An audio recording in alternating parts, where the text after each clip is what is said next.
Alors, survol de présentation du cours sur les cordes des nombres réels que vous avez à travailler pour ce lundi matin. Premièrement, un petit laïus sur le corps des rationnels. Je vous laisse regarder ceci. Il n'y a qu'une idée de la construction du corps des rationnels, mais qui nous donne le théorème 1,1 et qui fonctionne essentiellement, je vous l'ai déjà dit, mais parce que Z est un anneau intègre commutatif et qui contient une division euclidienne, ce dont on se sert en fait aussi. Donc on arrive à prolonger. Pourquoi ces rationnels ne sont pas suffisants? L'insuffisance des rationnels, on l'a traduit en montrant que racine de 2, par exemple, n'est pas un rationnel, et racine de 2, on peut le construire facilement. On peut regarder comme étant l'hypoténuse d'un triangle de longueur 1, qu'on a obtenu chez Pythagoricien. Et puis une preuve, je vous invite à la regarder, que racine de 2 n'est pas rationnel. Je vous invite à la regarder et puis à en faire une deuxième, on en reparlera en cours, en utilisant la valuation de Hadik, qui vous donne une forme plus simple, je pense, et plus efficace. Bien, donc on obtient un nombre irrationnel et on va voir que certaines propriétés ne sont plus vraies et ne seront pas vraies sur les irrationnels. Alors, propriétés que vous connaissez déjà, le théorème des valeurs intermédiaires. Donc, le théorème des valeurs intermédiaires, n'est pas vrai dans Q. Par exemple, si je prends le polynôme x carré moins 2, il passe de négatif à un positif sans s'annuler. Puisqu'évidemment, la valeur où il va s'annuler, c'est censé être racine de 2, donc il ne s'annule pas sur Q. Donc si on se contentait des rationnels, pas de propriété des valeurs intermédiaires. Une autre propriété qu'on n'aurait pas, et qu'on va voir ici, qu'on verra dans le chapitre suivant, c'est la propriété des suites adjacentes. Donc pour les mêmes raisons. Si j'ai une suite UN qui décroît et une suite VN qui est croissante, d'accord, et puis si l'écart entre les deux tend vers 0, eh bien on en déduit que UN et VN convergent vers la même limite. Mais cette propriété-là ne va plus être vraie dans les rationnels. Il suffit de construire, ce qui est le cas ici. Vous pouvez commencer à regarder et à réfléchir, à voir pourquoi les deux suites UN plus 1 et VN plus 1 ainsi définies sont adjacentes et voir qu'elles convergent bien vers racine de 2. D'accord ? Donc, on va admettre la construction d'un corps R qui va nous permettre de simplifier ceci. Et en fait, ce qu'on estime, c'est qu'on va avoir Q à un sous-corps de R. Alors, c'est-à-dire, en fait, c'est un plongement, comme d'habitude.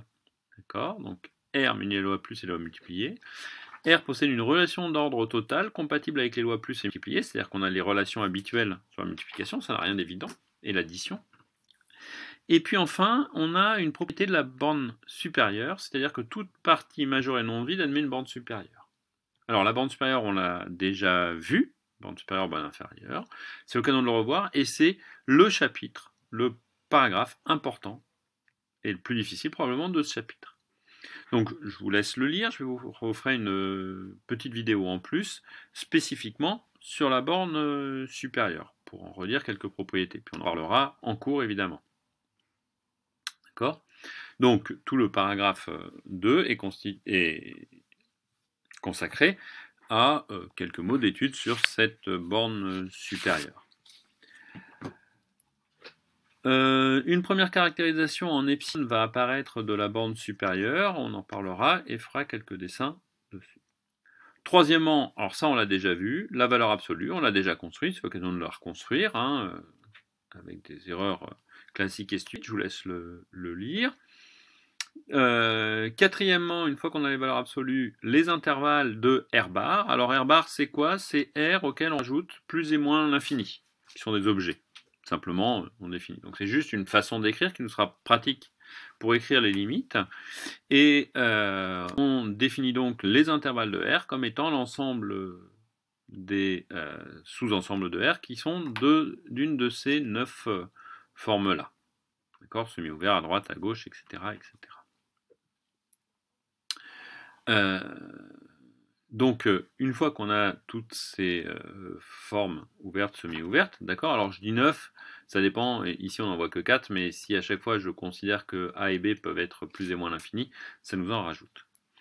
Paramétrisation d'un segment, résultat important, on l'a déjà vu, AB c'est l'ensemble des 1 moins TA plus TB. vous laisse faire une étude de fonction pour le prouver. Je vous en ai fait là une autre preuve algébrique.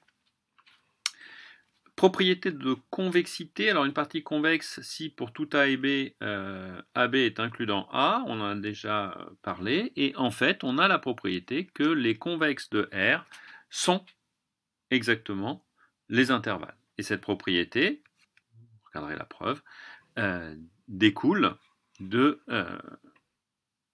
la borne supérieure. Alors, paragraphe 5, avec l'approximation des nombres réels, le point le plus important là-dedans, enfin non, il y a deux gros points, pardon, c'est d'abord la définition de la partie entière. Alors attention, la partie entière, ça paraît simple, mais ça ne l'est pas tant que ça. Et surtout, ce qu'il faut retenir, c'est que dans tous les cas, vous allez vous ramener à ceci. D'accord? Donc la notation de la partie entière, c'est partie entière comme ceci. Et donc, dès que je manipule la partie entière, P égale partie entière de X, ceci se traduit par P est un entier, et P est compris entre X, enfin, X est compris entre P et P plus 1. D'accord? Donc, j'ai X ici, je vais avoir P qui est sa partie entière, qui est un entier là. X peut être égal à P, et par contre, P plus 1 sera exclu. Et donc, voilà tous les éléments qui ont pour partie entière P. D'accord? Donc c'est pas très difficile, mais faites attention, on a vite fait de raconter des bêtises dessus, on en fera un certain nombre d'exercices. Donc soyez vigilants et attentifs. L'approximation des décimaux par les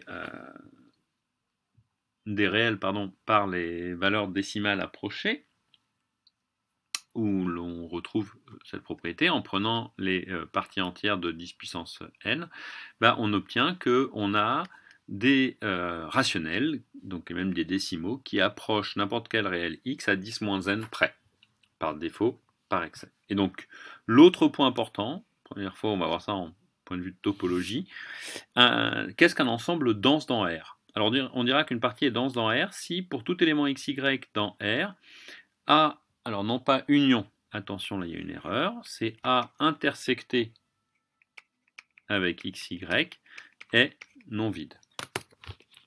C'est-à-dire, vous pouvez regarder la traduction, il existe un élément x dans A, si vous donnez deux réels x plus petit que y, d'accord, vous arrivez toujours à glisser un élément A de la partie A dedans. C'est ça que ça veut dire qu'une partie est dense.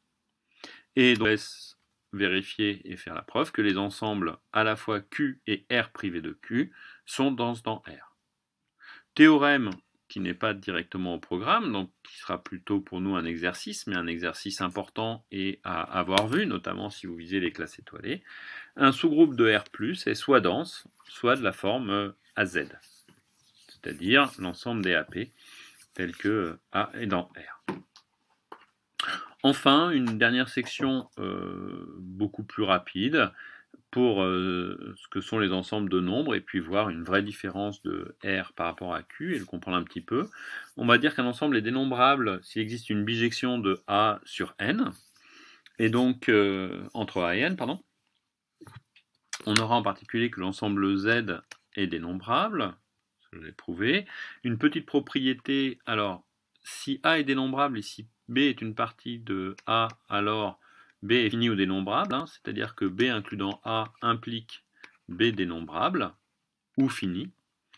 Et puis si A et B sont des parties dénombrables, alors A union B est elle aussi dénombrable. D'accord ?